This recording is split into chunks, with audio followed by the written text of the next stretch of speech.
So this is my 13B FD, and I actually bought this car just because I always wanted a Rotary FD, and this one was modded and I really liked it. But what happened is, as soon as I would start driving this car and turn it up, this car made like 750 at the wheel. As soon as I would turn it up all the way and try to go out in the street in this car, it would break third gear. So that's why you see this transmission kit was developed. There was nothing really out there for these rotary cars to make it a good like bolt-in style kit and make it work nicely together. So I created this kit, and it's 100% bolt-in. Everything fits beautifully. I'll put some pictures up here of the kit underneath the car because I'm not going to lift this thing up. But this car has a 76 millimeter turbo on it, and it's a semi-peripheral port 13B. So we'll go out and take a ride in it. I'll show you the trans, how it shifts. Everyone that's like touched this car, the tuner, Chris Johnson, he said, you know, that trans feels better than any other FD trans that I've driven. So he really liked it, and the combination with this trans and this clutch makes for like a great street driving car, even in levels like this. This car made 730 on the dyno. We kind of ran out of fuel pump, so that's where we stopped, and that's kind of a good number for me. I kind of want it to be reliable and to be able to just drive it around. So I'll probably actually turn it down and keep it turned down. So here we are in the bell housing area, and you can see these are the 2J bells that I sell, and then these are the rotary bells. So this is one that I'm kind of proud of because I actually built this by hand using Bondo. So like almost like doing body work, but I built the cast structure for this out of Bondo, and then hand sanded it and made it into the shape that I wanted it to be in, so that it fits really well for the rotary cars. So this is a direct bell to go from a rotary 13B, 20B, 26B, whatever, to the T56. It also fit the 12A motors too, since they have the same rear pattern. But that's it. You can see the bell cast, freshly machined. So I have a whole pallet of these things here ready to go for anyone looking. And I'm gonna go show you the clutch next. So this is my clutch and flywheel area, and you can see these are all Tilton flywheels, and these three piles, so this is actually all ST215. So the ST215 is really similar to the ST246 clutch that I have here, and I sell a lot for the 2J applications, but this is for Hondas. So I have Honda F for like the S2000. I have Honda K series for all the rear wheel drive K stuff that everyone's doing now, and then I have the rotary flywheels. So this ST215 is like a mini version of the ST246. So this is the ST215 Tilton twin disc, and as I said, this is a 215 millimeter clutch, similar to the 246 millimeter ST246 that I sell, and it's really popular with all the 2JZ guys. It's actually probably my best-selling clutch for the 2J is the ST246. So just like the ST246, this is a organic sprung setup. So this clutch here has two discs with a nice big heavy floater in there that helps to keep warpage down. So you have two sprung organic disc, and this clutch is good for like 600, 650 torque with the organic disc. And then they have a rigid version which is good for, I think, 800 torque. It might actually be a little higher than that. I'll check on that, but I think it's 800 or 850 torque for the rigid cerametallic. So it's like a metallic style disc in the HD version. So I have both versions available. I'm just showing you the organic one for this purpose. Here is the flywheel for the rotary applications, 13B, 20B. And like I said, I have this clutch available also for the Honda stuff, so the Honda F, and also for the Honda K stuff. And I'm sure there'll be future applications for this clutch since it drives so nice. But that's it. The full billet construction hat, so you can see this is all made in the USA. Full billet, pressure plate, full billet, flywheel, everything is top-notch, top quality stuff coming from Tilton. And like I said, just drives great too. So it's all around an amazing package.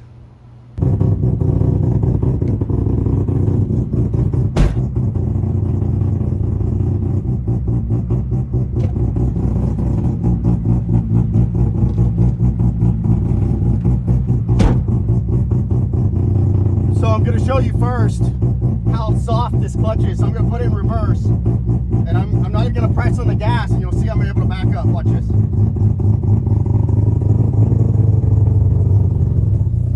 That's no gas, just feathering the clutch out. The clutch is so light and almost like a stock clutch that you can just use no throttle and slowly slide the clutch out, and it just drives amazing. Like, I love these clutches.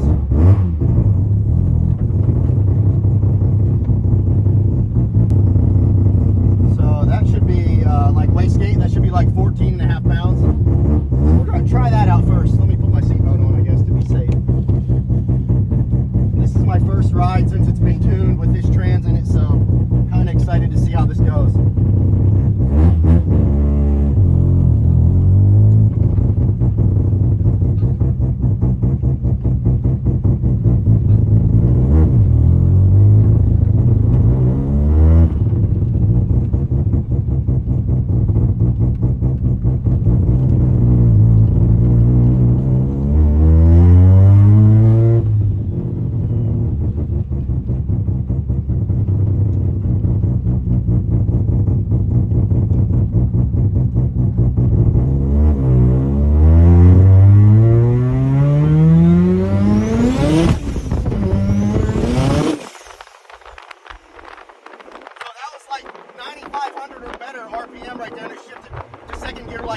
Like, it was smooth as silk. Like, honestly, comparing this to that 5-speed that was in the car that I keep braking, man, that felt so much better already.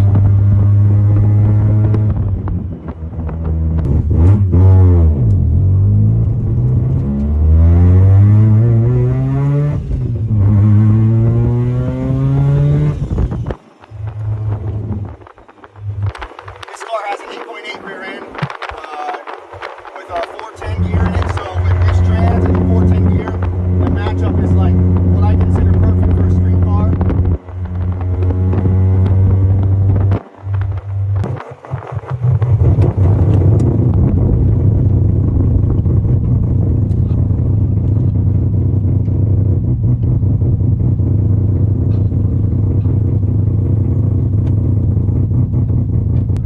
Okay, here we go.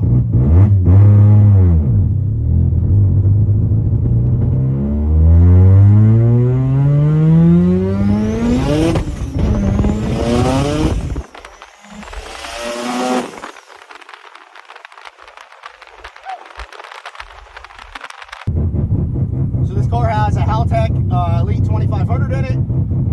It was rewired completely, engine and the chassis, a lot of the chassis, not all of it, by Wireman Jr. down in Fort Lauderdale. And then Crispeed from AG Autosports tuned the car for me. And like I said, it made like 550 on low boost and about 750 on high boost. So it runs pretty good.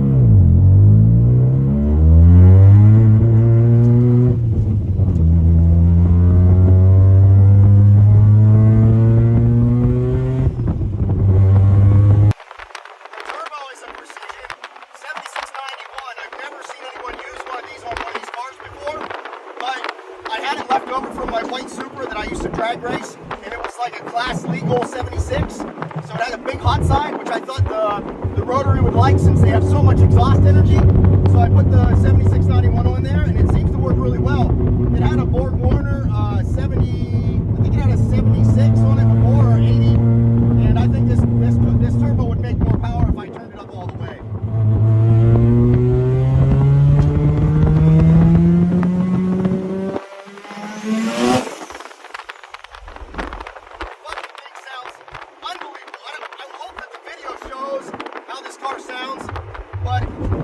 Describe it to people is when it comes into boost, it sounds like the world's ending. Like it just sounds like the motor's gonna explode.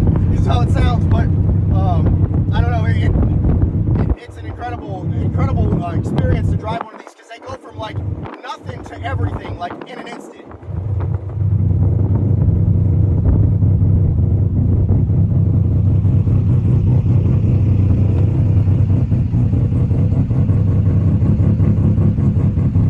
So though, like at lights and stuff next to people, it is so loud. And the one thing that I do miss is this is South Florida, so also I miss not having AC. So there's no AC in this car, so I gotta wait till it's like evening time to take it for a ride. Should I turn up the boost? It's not really getting any traction right now, so fuck it, why not? This will be about 730 wheel horsepower. And yeah, we'll see how this goes. And you gotta remember these FDs are really light, so this car's probably like 2,900 pounds. So with me in it, you know, it's like 3,100-ish.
Thanks to Wireman Jr.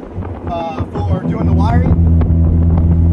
Hopefully the engine, the turbo, I know the transmission's going to last, so that's the one thing that I really enjoy is coming out here being able to turn it up and go through third gear without worrying about knocking the teeth off the gear.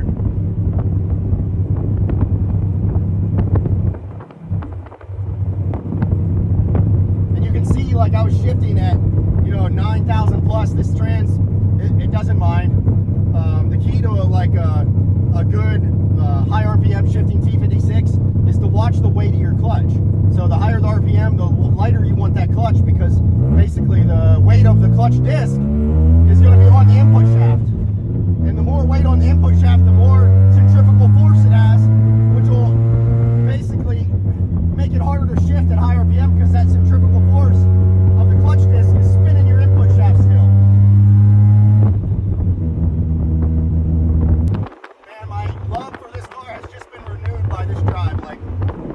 Frustrated with the way that it broke last time.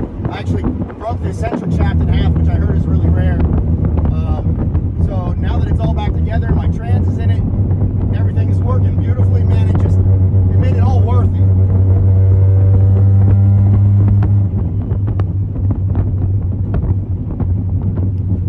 I put it up to 3, so number 3 should be about 27 pounds, I think.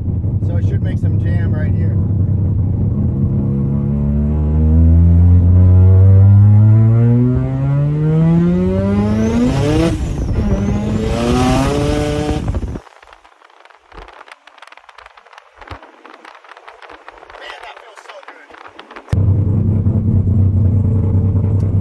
That's it, we're back at the shop. Hope you enjoyed that. That was fun.